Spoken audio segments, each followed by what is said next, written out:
নেত্রকোনার মদনে ১১ বছর বয়সী শিশুকে ধর্ষণের ঘটনায় জন্ম নেওয়া নবজাতকের ডিএনএ পরীক্ষায় মামলার অভিযুক্ত আলোচিত সেই মাদ্রাসা শিক্ষক আমানুল্লাহ মাহমুদী সাগর সেই শিশুটির বাবা হিসেবে প্রমাণিত হয়েছেন। সোমবার আদালতে ডিএনএ পরীক্ষার প্রতিবেদন উপস্থাপনের পর বিষয়টি নিশ্চিত করেছেন মামলার পাবলিক প্রসিকিউটর অ্যাডভোকেট নুরুল কবির রুবেল।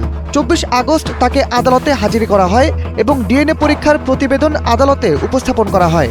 আগামী ৬০ দিনের মধ্যে মামলাটির বিচার কাজ শেষ করা সম্ভব হবে বলে জানিয়েছেন প্রসিকিউটর অ্যাডভোকেট নুরুল কবির রুবেল। মামলার এজাহার সূত্রে জানা যায়, প্রায় ৪ বছর আগে অভিযুক্ত শিক্ষক একটি মহিলা কওমি মাদ্রাসা প্রতিষ্ঠা করেন। শিশুটির মা বাবার বিচ্ছেদের পর সে নানার বাড়িতে থেকে ওই মাদ্রাসায় পড়াশোনা করত। তার মা জীবিকার প্রয়োজনে সিলেটে গৃহপরিচারিকার কাজ করতেন।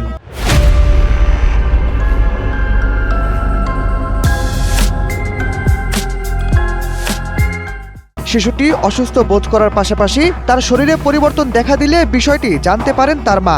পরে গেল ১৮ এপ্রিল মদন পৌরসভার একটি ক্লিনিকে পরীক্ষা করানো হলে চিকিৎসক জানান শিশুটি অন্তঃসত্ত্বা। শিশুটির নিরাপত্তা ও ভবিষ্যতের কথা বিবেচনা করে গত ১২ মে আদালতের নির্দেশে তাকে সমাজসেবা অধিদপ্তরের অধীন সিলেটের একটি সেফ হোমে পাঠানো হয়। সেখানে গত ২ জুলাই সে একটি কন্যা শিশুর জন্ম দেয়।